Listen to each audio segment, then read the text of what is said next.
ये काबिल तारीफ है। आप ये कह सकते हैं कि जब ये बांसुरी की धुन आप सुनते हैं तो उसी दशक में जाके खड़े होते हैं जब ये फिल्म रिलीज हुई थी। और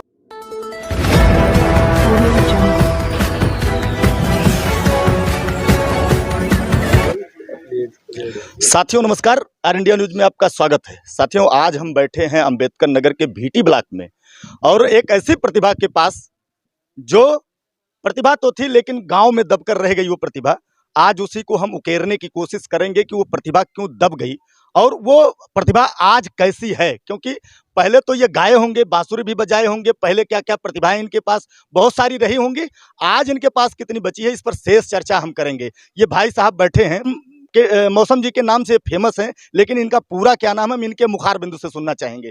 शुभ नाम आपका क्या है? मेरा नाम रवीश चंद्र मौसम है। मौसम, ये कहिए कि ये रवीश चंद जी आप यहीं ग्राम सभा में रह रहे हैं, यहाँ से निकलकर कभी अपने इस बांसुरी के मौसम को की बरसात कहीं और करनी चाहिए? हाँ, इसके लिए मैं मुंबई भी गया था।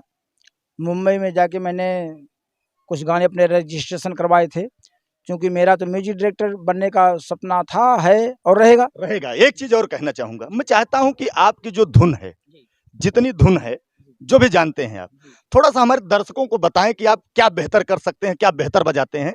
क्योंकि हमने सुना है कि आप जब बांसुरी बजाते हैं तो कोयल का पिहकना और आपकी बांसुरी का बजना दोनों सेम हो जाता है।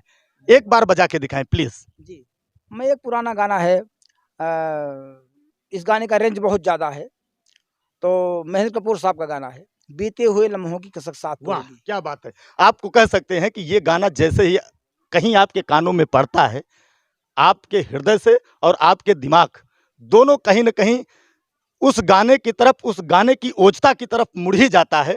ये भाई साहब हमको सुनाएंगे, बिल्कुल सुनाइए।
हमारे तो रोंगटे खड़े हो गए हैं।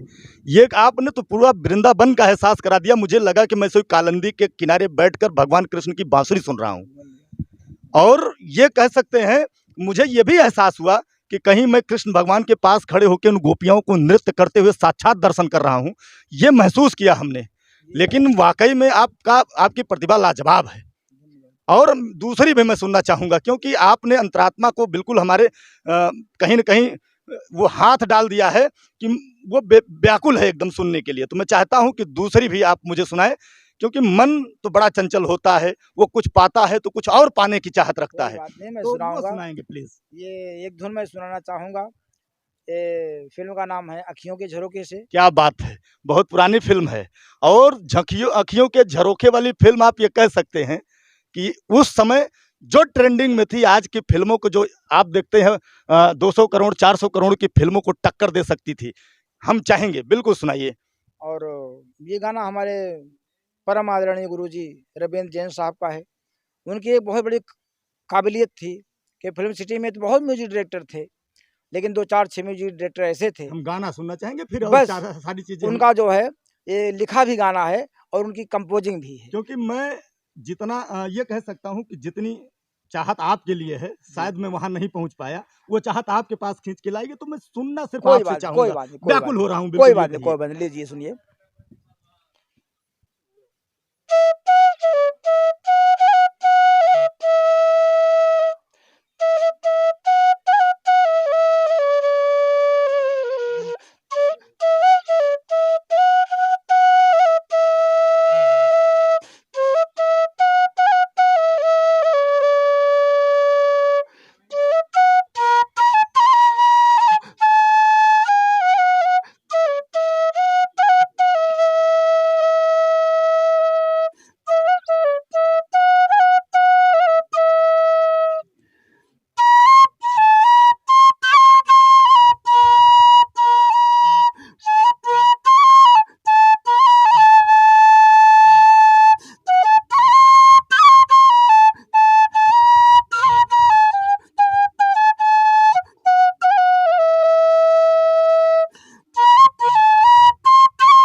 ये काबिल तारीफ है।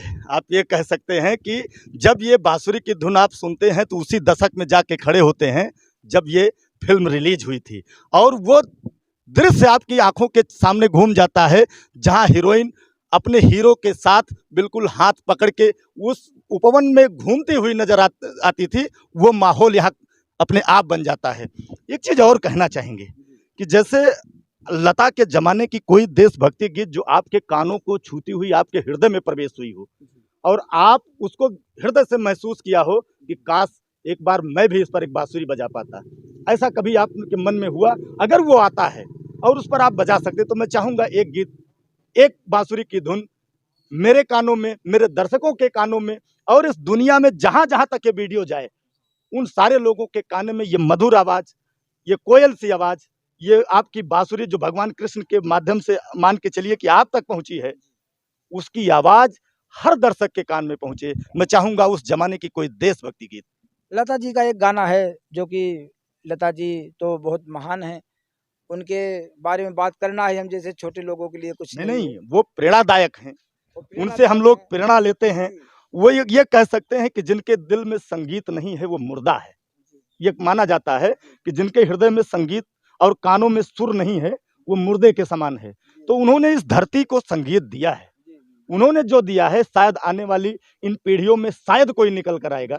मैं चाहूंगा कि उनकी एक धुन आपसे जरूर, क्योंकि दर्शकों को मिले। लता जी का एक गाना है ऐ मेरे वतन के लोगों, क्या बात है, उसका आप भी झूम जाएंगे इस गाने को सुनकर, क्योंकि कहीं न कहीं हर व्यक्ति में देशभक्ति को लेके एक अंकुर जरूर रहता है, और उस अंकुर को आप ये बजा के आपके अंदर पुष्पित, पल्लवित और फलवित करने वाले हैं। हम चाहेंगे बिल्कुल सुनाएं आप।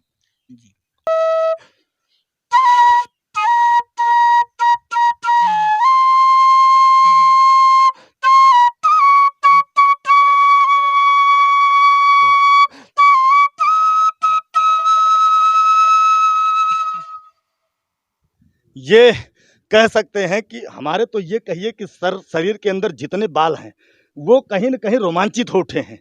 और मैं तो ये कहना चाहूँगा कि ये प्रतिभा अगर आपकी गलियों में है, आपकी घरों में है, आपके ज़िले में है, आपके ब्लॉक में है और दब के रह रही है, तो उसे उकेरिए और उकेरेंगे तो पक्का है वो निकल कर किसी मंच तक पहुँचेगी। और हम चाहेंगे कि ये जो यहाँ रह गए, इनको कहीं मंच मिले, कहीं ये आगे बढ़ें, क्योंकि जो प्रतिभा इनके अंदर है शायद किसी के अंदर होती है। साथियों, हम कहना चाहेंगे कि इस वीडियो को जहाँ-जहाँ तक पहुँचे, मैं चाहूँगा शेयर करें और कमेंट भी करें इस पर, क्योंकि ये प्रतिभा मामूली नहीं है। और आप कमेंट करेंगे तो ये समझिए कि इनको एक आशीर्वाद मिल रहा है। जो लोग नए हैं, वीडियो को सब्सक्राइबर करें और शेयर जरूर करें। आर इंडिया न्यूज़ में बने रहने के लिए आपका बहुत बहुत धन्यवाद। जय हिंद, जय भारत।